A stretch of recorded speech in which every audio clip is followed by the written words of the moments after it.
उरण हत्याकांडातील आरोपी दाऊद शेखला अखेर अटक करण्यात आलेली आहे। उरण हत्याकांड प्रकरणी ही मोठी माहिती समोर आली आहे। 25 जुलैच्या सीसीटीव्ही फुटेजमध्ये आरोपी दाऊद शेख हा तरुणीचा पाठलाग करत होता हे स्पष्ट दिसतंय आणि आता त्याला कर्नाटकच्या गुलमर्ग इथून अटक करण्यात आल्याची माहिती मिळतेय।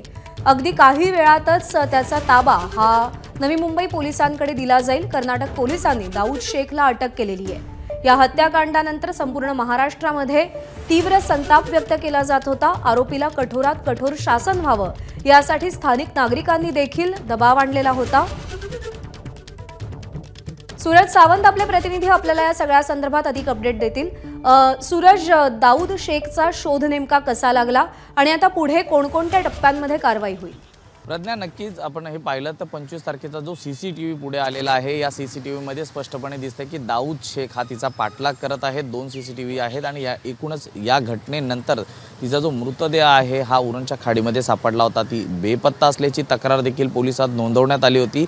त्या तक्रारीचा जेव्हा तपास पुढे करण्यात आला त्याच्यानंतर आणि मिळालेला मृतदेह हा मॅच करण्यात आला तेव्हा हे संपूर्ण हत्या प्रकरण समोर आलं होतं आणि यामागे दाऊद शेख हा असल्याचं देखील समोर आलं। एकूण या घटनेनंतर पोलिसांनी तात्काळ 6 ते 7 पथकं ही तैनात करण्यात आली होती आणि याच्या दाऊदच्या शोधासाठी ही महाराष्ट्राबाहेर देखील धाडण्यात आली।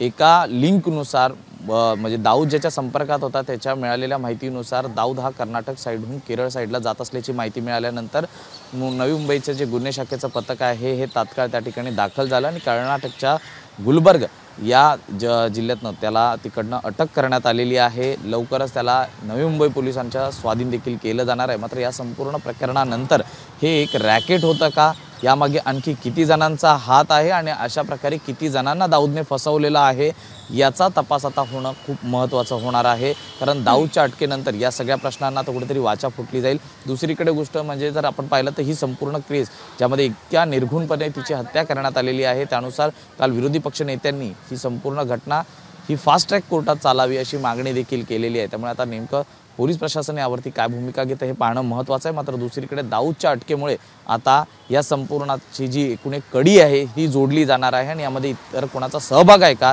हे तपासलं जाणार आहे। प्रज्ञा, सूरज, धन्यवाद दिलेल्या माहितीसाठी। एबीपी माझा, उघडा डोळे बघा नीट।